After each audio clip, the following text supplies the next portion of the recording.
जब तक बेटी हमारे घर है उनकी हर इच्छा जरूर पूरी करे। 5 साल की बेटी बाजार में गोलगप्पे खाने के लिए मचल गई। किस भाव से दिए भाई? पापा ने सवाल किया। 10 रुपए के 8 दिए हैं, गोलगप्पे वाले ने जवाब दिया। पापा को मालूम नहीं था गोलगप्पे इतने महंगे हो गए हैं। जब वे खाया करते थे तब तो 1 रुपये के 10 मिला करते थे। पापा ने जेब में हाथ डाला, 15 रुपये बचे थे। बाकी रुपये घर की जरूरत का सामान लेने में खर्च हो गए थे।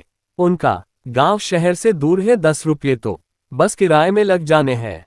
नहीं भाई, 5 रुपये में 10 दो तो ठीक है, वरना नहीं लेने। ये सुनकर बेटी ने मुंह फुला लिया। अरे अब चलो भी नहीं लेने इतने महंगे।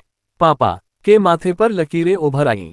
अरे खा लेने दो ना साहब, अभी आपके घर में है तो आपसे लाड़ भी कर सकती है, कल को पराये घर चली गई तो पता नहीं ऐसे मचल पाएगी या नहीं, तब आप भी तरसोगे। बिटिया की फरमाइश पूरी करने को गोलगप्पे वाले के शब्द थे तो चुभने वाले, पर उन्हें सुनकर पापा को अपनी बड़ी बेटी की याद आ गई, जिसकी शादी उसने 3 साल पहले एक खाते पीते पड़े लिखे परिवार में की थी। उन्होंने पहले साल से ही उसे छोटी छोटी बातों पर सताना शुरू कर दिया था। 2 साल तक वह मुट्ठी भर भर के रुपये उनके मुंह में ठूंसता रहा, पर उनका पेट बढ़ता ही चला गया और अंत में एक दिन सीढ़ियों से गिरकर बेटी की मौत की खबर ही मायके पहुंची। आज वह छटपटाता है कि उसकी वह बेटी फिर से उसके पास लौट आए और वह चुन चुन कर उसकी सारी अधूरी इच्छाएं पूरी कर दे, पर वह अच्छी तरह जानता है कि अब यह असंभव है।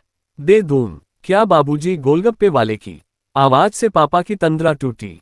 रुको भाई 2 मिनट। पापा पास ही पंसारी की दुकान थी, उस पर गए जहां से जरूरत का सामान खरीदा था। खरीदी गई 5 किलो चीनी में से 1 किलो चीनी वापस की तो 40 रुपये जेब में बढ़ गए। फिर ठेले पर आकर पापा ने डिब्बाई आंखें पोंछते हुए कहा, अब खिला दे भाई। हाँ, तीखा जरा कम डालना, मेरी बिटिया बहुत नाजुक है। सुनकर 5 वर्ष की गुड़िया जैसी बेटी की आंखों में चमक आ गई और पापा का हाथ कसकर पकड़ लिया। जब तक बेटी हमारे घर है उनकी हर इच्छा जरूर पूरी करे, क्या पता आगे कोई इच्छा पूरी हो पाए या ना हो पाए। ये बेटियां भी कितनी अजीब होती हैं, जब ससुराल में होती हैं तब मायके जाने को तरसती हैं, सोचती हैं कि घर जाकर माँ को ये बताऊंगी, पापा से ये मांगूंगी, बहन से ये कहूंगी, भाई को सबक सिखाऊंगी और मौज मस्ती करूंगी।